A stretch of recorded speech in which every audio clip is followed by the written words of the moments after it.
Nang muling bahain ang maraming lugar sa Metro Manila nung nakaraang linggo, tanong ng marami, nasaan ang flood control projects ng gobyerno? Sa kanyang State of the Nation address kahapon, kinastigo ni Pangulong Bongbong Marcos sa mga anyay nagsasabwatan para nakawan ang pondo ng bayan. Narito ang aking unang balita. Sa tuwing umuulan, baha lagi ang kasunod. Malakas man o hindi ang buhos. Sa paggugupit ng habagat at sunod-sunod na bagyo sa bansa, nalubog na naman ang maraming lugar. Talong tuloy ng marami.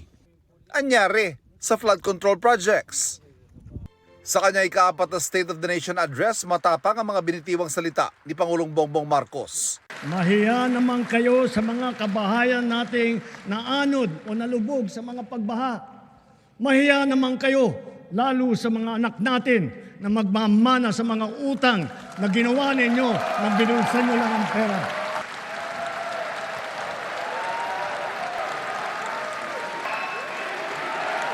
Kinastigo ng Pangulo ang mga anyay nagbulsa ng mga pondong nakalaan para sa mga proyekto. Kitang-kita ko na maraming proyekto para sa flood control ay palpak at gumuho.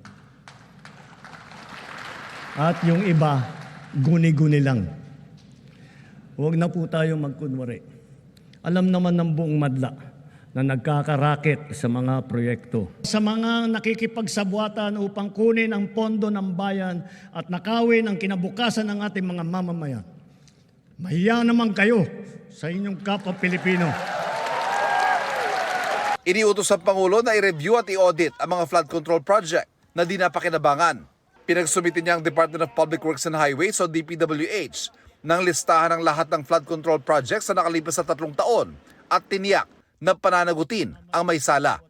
Sa mga susunod na buwan, makakasuhan ang lahat ng mga lalabas na may sala mula sa investigasyon, pati na ang mga kasabwat na kontratista sa buong bansa. Kailangan malaman ng taong bayan ang buong katotohanan. Kailangang may managot sa naging matinding pinsala at katiwalian. Pagtitiyak ng DPWH, agarang isusumite at isa sa publiko ang flood control projects. Sa 2025 national budget, ilang flood control projects na isiningit ang vinito o tinanggal ng Pangulo. Sa budget para sa 2026, mas magiging mahigpit daw ang Pangulo. For the 2026 national budget, I will return any proposed general appropriations bill that is not fully aligned with the national expenditure program.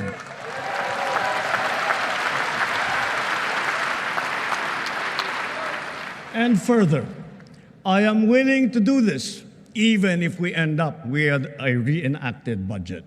Nauna nang inaprobahan ng Pangulo ang panukalang 6.793 trillion pesos na National Expenditure Program para sa 2026. Pagdating naman sa usapin ng kriminalidad, kahit paraw sabihing buwaba na ang antas ng krimen sa bansa, ay walang ibang magpapalubag ng pangamba at pagkabahala. Kaya patuloy raw na magbabantay ang pulisya para nararamdaman ito ng taong bayan. Itinaon naman sa SONA ng ilang mga kaanak na nawawalang sabungero ang kanilang panawagan sa Pangulo. Nananawagan po kami kay Pangulong BBM na sana malutas na niya itong problema namin sa missing sabungero.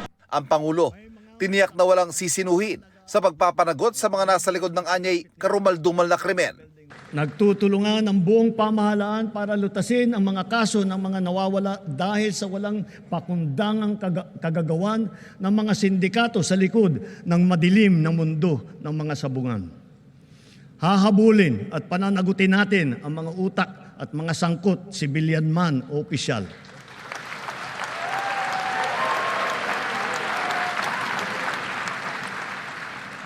Kahit malakas, mabigat o mayaman, hindi sila mangingibabaw sa batas. Higit sa lahat, ipararamdam natin sa mga salarin ang bigat ng parusa sa karumal-dumal na krimen ng mga ito. Patuloy rin daw ang kampanya kontra droga ng Administrasyon Marcos, sabay pagkukumpara pagdating sa mga naaresto at nakukumpiskang droga.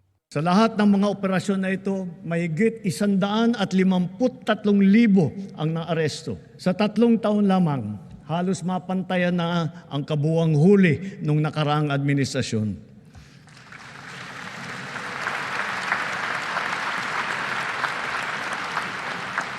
Sa kabila ng mga ito, tila nagbabalikan daw ang mga pusher.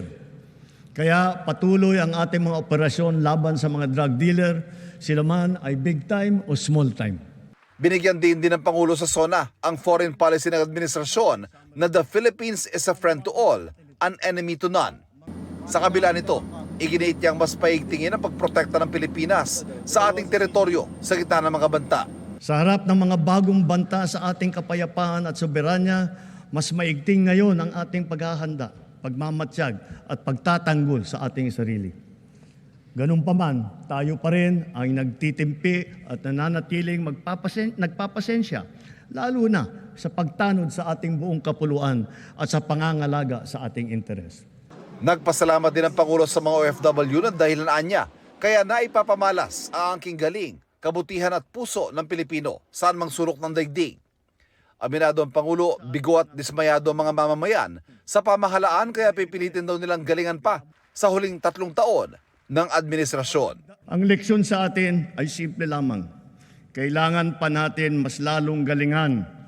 Kailangan pa natin mas lalong bilisan. Kung datos lang ang pag-uusapan, maganda ang ating ekonomiya, tumaas ang kumpiyansa ng mga negosyante. Bumaba ang inflation, dumami ang trabaho.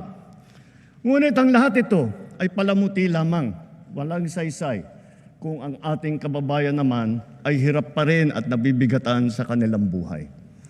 Kaya sa huling 3 taon ng administrasyon, ibubuhos pa natin ang lahat-lahat, hindi lamang upang mapantayan, kundi mahigitan pa ang pagbibigay ginhawa sa ating mga kababayan.